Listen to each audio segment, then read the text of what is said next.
মমতা ব্যানার্জি বাংলার মানুষের ভিতরে ভিতরে পুড়েছে। আজকে ছেড়ে দিয়ে প্রমাণ করতে চায় এই বাংলার মানুষ এই মমতা ব্যানার্জিকে চাই না।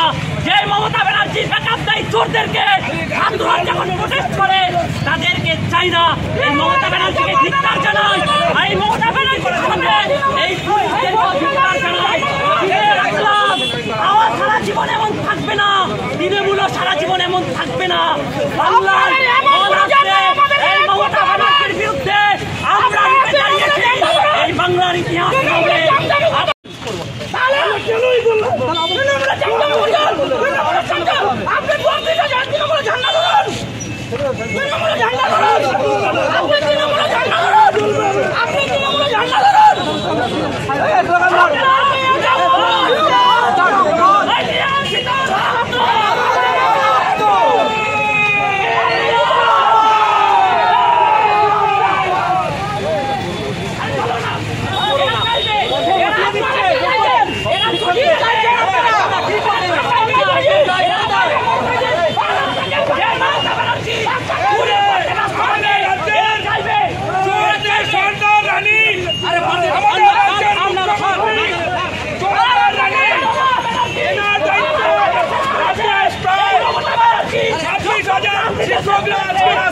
মমতা ব্যানার্জিকে এই রাজ্যে আমরা বলবো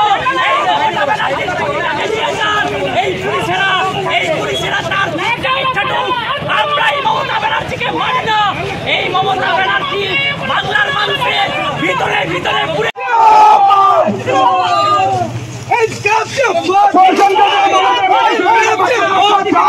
যাবে না। পুলিশ প্রশাসন দিয়ে তৃণমূল সরকার যাবে না। তৃণমূল সরকার বাঁচিয়ে যাবে না। পুলিশকে দিয়ে তৃণমূলকে বাঁচানো যাবে না। বাংলা থেকে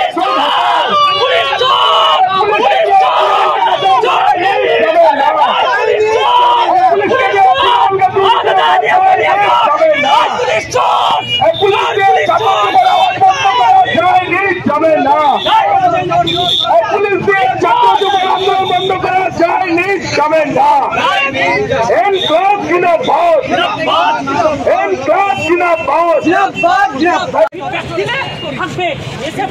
কাউকে দেখে এসএফআই করতে আসিনি, আমরা এসএফআই করতে এসেছি নীতি আদর্শের উপরে। আপনার চাকরিটা যদি চলে যায় এসএফআই জান দিতে পারে, এইটুকুনি আপনাকে বলে দিতে পারি। আপনার চাকরিটা যদি চলে যায় তার জন্য এসএফআই জান দিতে যায়, এটা আপনারা জেনে রাখেন। আজকে আপনারা মমতা ব্যানার্জিকে ব্যাকআপ দিচ্ছেন, কাজটুকুল করতে ব্যাকআপ দিচ্ছেন। বাড়িতে বাড়িতে মমতা ব্যানার্জির কাজটুকুল করবে। কত পুলিশ রয়েছে, নিয়োগ তো নেই, ক্রিয়া বাকি রয়েছে। কত পুলিশ রয়েছে মমতা ব্যানার্জি, কত রয়েছে দেখে নেব।